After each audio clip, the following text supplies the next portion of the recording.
Assalamualaikum warahmatullahi wabarakatuh. Rabbi sholli sadri wa yassir li amri wahlul 'uqdatam min lisani yafqahu qauli. Saudara YouTuber yang berbahagia, pada kesempatan siang hari ini Al-Fakir masih tetap ingin membahas masalah apa yang dikatakan oleh mantu Habib Rizik, yaitu yang berfatwa haram tentang tes DNA. Itu dengan rujukan katanya dari ulama-ulama sedunia. Namun kalimat ini sangat kontradiksi dengan video Habib Rizik yang sebelumnya yang bercerita bahwa untuk mengetahui seorang itu masih keturunan Rasulullah atau bukan, maka perlu dilakukan tes DNA. Namun sampai saat ini pihak Rabithah Al-Alawiyah belum menyatakan secara resmi untuk pembuktian tes melalui DNA. Padahal Bahasul Mahsilnya NU memperbolehkan untuk keakuratan nasab para Ba'alawi ini. Lalu kembali lagi ke kata Habib Hanif tadi yang mantunya Habib Rizik yang berkata haram katanya tes DNA. Ini sangat bertentangan sekali dengan apa yang dikatakan oleh mertuanya Habib Rizik untuk mengetahui zuriat Rasulullah atau bukan itu boleh dilakukan tes DNA, walaupun katanya waktu itu melalui rambut. Dari antara mertua dan menantu saja di sini sudah ada kecocokan. Lalu apa alasannya? Logikanya sederhana sekali menurut Al-Fakir. Jika itu emas, pasti mereka tidak akan pernah takut untuk mengetahui. Namun jika kuningan, karena mungkin ini kuningan, jadi mereka sangat takut melakukan tes DNA ini. Kenapa? Contohnya begini loh, seorang pemakai narkoba, dia paling takut dites urin.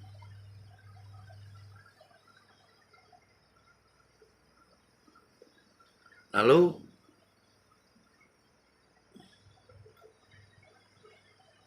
senjata penyelundup paling takut di tes pemeriksaan. Koruptor paling takut diperiksa hartanya. Lalu pemalsu nasab paling takut dites DNA. Jelaskan sekali di sini. Omongan dan perkataan Hanif tersebut sangat tidak masuk akal sehat menurut kita. Kami berandai-andai, andai mereka melakukan tes DNA, maka akan terjadi gaduh-gaduh DNA ya. Kali-kali saat ini mereka tidak mau melakukan tes DNA. Lalu masalah kuburan-kuburan, termasuk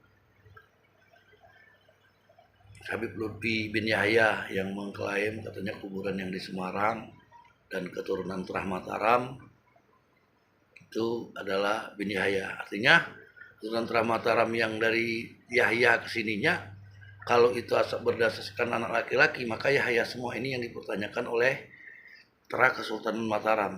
Namun belum ada jawaban dan belum ada informasi mengenai hal ini. Lalu mengenai kuburan-kuburan, makam-makam yang diklaim oleh mereka, ada yang Assegaf, Ba'alawi, sehingga saat ini di daerah Jawa terjadi marak membongkar kuburan-kuburan.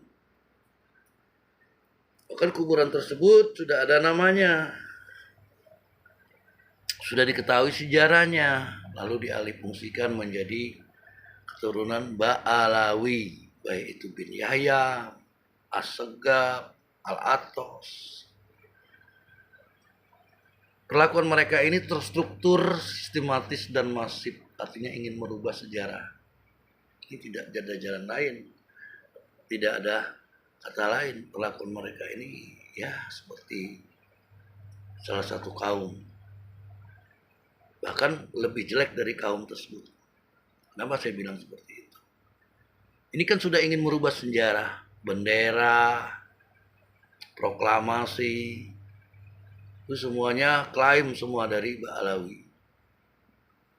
Lalu cerita-cerita halu terhadap kepada muhibin-muhibinnya agar berbakti kepada habaib karena keutamaan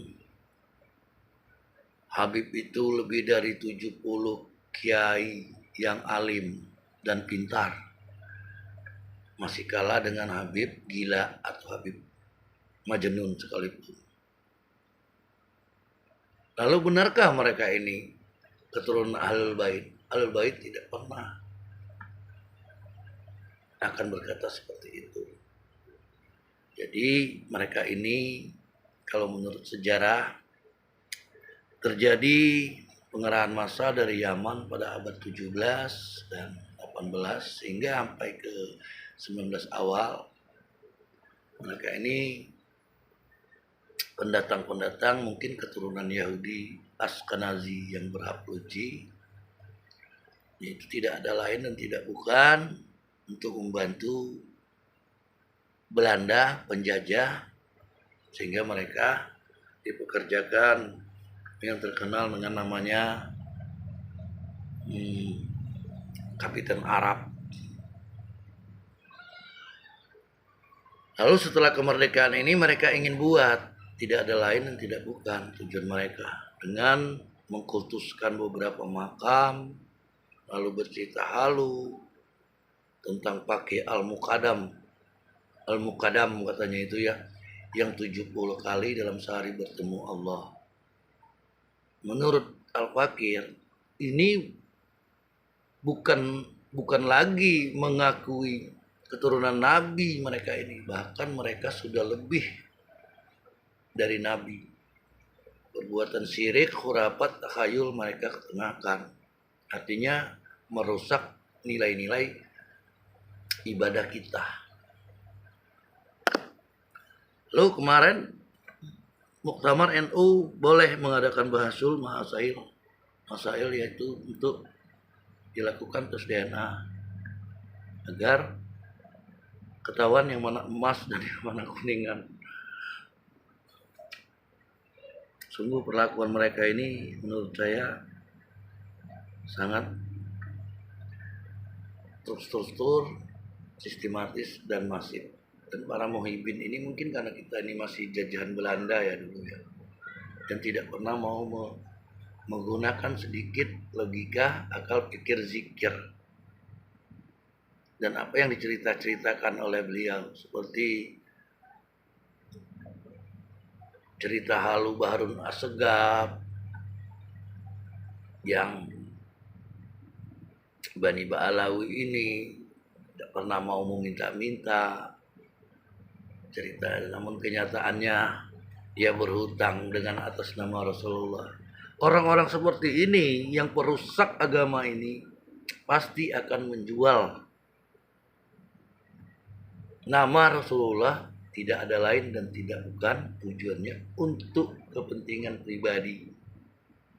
Lalu jangka panjangnya yang terstruktur dan sistematis dan masif ini mereka buat kuburan-kuburan itu makam bin Yahya, bin As-Segaf, bin apa, Khaul, dengan di dalam makam-makam itu mereka pasang kotak amal sedemikian rupa sehingga nanti akan terjadi di Indonesia ini wali Allah As-Segaf, wali Allah bin Yahya, wali Allah Al-Atos, Jamilul Lail. Lalu peran ulama kita yang sebenarnya ulama Nusantara dalam hal ini mungkin Wali Songo, Kerajaan Samudra Pasai, Demak, Kesultanan Palembang yang sudah Islam sebelum kedatangan Kesultanan Palembang Darussalam, Kesultanan Mataram yang sudah Islam sebelum kedatangan para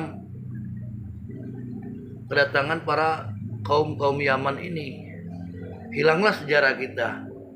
Lalu mereka berbuat dengan semaunya karena mereka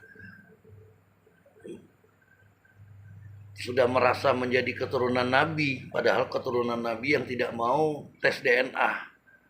Lalu segala apapun mereka bisa kerahkan rakyat ini.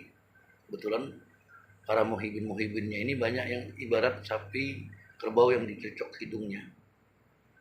Contoh sekarang saja, perkataan mereka ini sangat kasar, kroco, lonte. Masa pemimpin umat berkata tentang lonte? Ada yang babi, anjing. Apakah ini mencerminkan sifat dari Rasulullah pada waktu itu? Kalau ini mencerminkan sifat, tidak akan ada umat Islam sebesar sekarang ini. Marilah kita warga Nusantara ini jangan terlalu melihat sifat atau bertaklid buta. Percayalah, Islam ini datang dari akal. Jadi gunakan akal, pikir, zikir kita untuk beragama. Taklid buta itu sangat tidak dianjurkan dalam Islam. Kenapa? Pada zaman dahulu kala Islam ini sudah bermunculan ahli-ahli matematika, algoritma, aljabar. Itu salah satu pemikir-pemikir Islam yang tangguh. Masa sih kita Indonesia yang sudah abad modern ini masih mau dan percaya dengan cerita halu mereka yang klan Ba'lawi ini memarahi Habib, memarahi malaikat, mengganggu zikirku. Ini adalah cerita apa, dongeng ini, khurafat, takhayul, rusak akidah kita.